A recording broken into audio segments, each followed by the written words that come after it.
Ayan mga boss, mga lods, ito ang unang salang. Okay, so time check, 3:30 in the afternoon. So since nakabilad tayo sa umaga, hindi maganda yung araw, so hindi siya natuyo.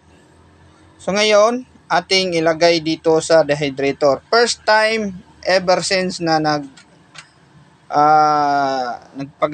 nagawa ako ng dehydrator.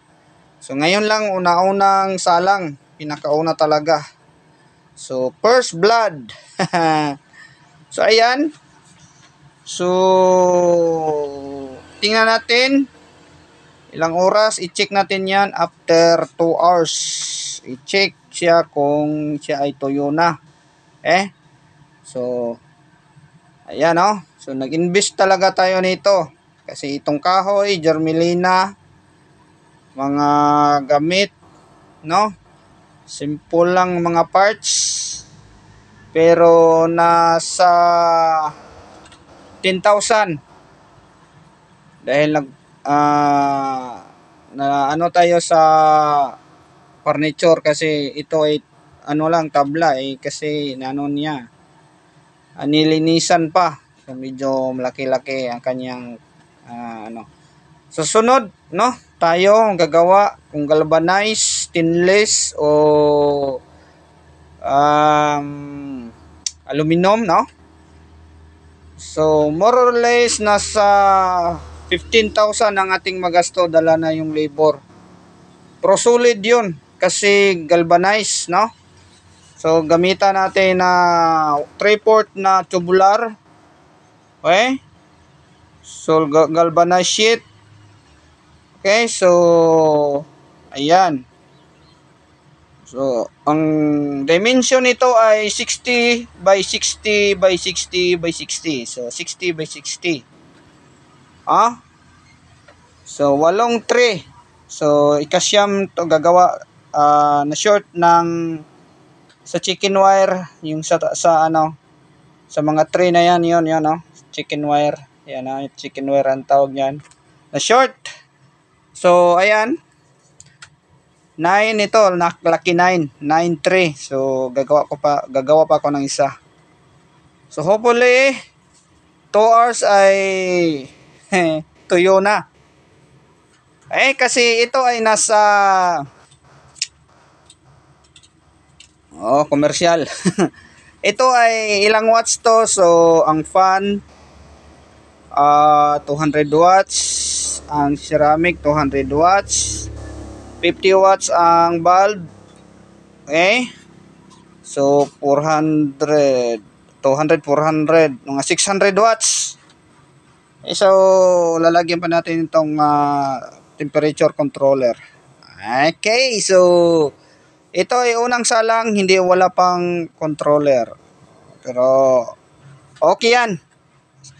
Hanggang merong kuryente ay matuyo talaga yan kasi mainit Ayan mainit yan Ayan kita niyo ceramic heater. Ayan, yung bibigay ni init 200 watts yan. So ito na yung matagal kong inasam-asam na solusyon sa problema sa negosyong chicharon. Dahil kung tag-ulan or cloudy, no? Maulap na panahon, so hindi matuyo yung ating binilad na macaroni kasi ibilad yan Hindi naman yan hindi yan agad-agad magchicharon. Matagal pang proseso, no? Sa gusto pa lang magpagawa nito, PM kayo sa akin. Kung gustong bibili ng recipe sa macaroni, PM kayo sa akin. So talagang malaking kitaan to, hindi ito sa pagmamayabang. Talagang malaking kitaan. Sa yan isang sako yan 8 tray, isang sako. So abot yan ng minimum 200 packs kasi hindi naman tayo maka na kada luto natin taga-repack, ganun, example, target ito 220. So, hindi talaga, no? Iba-iba.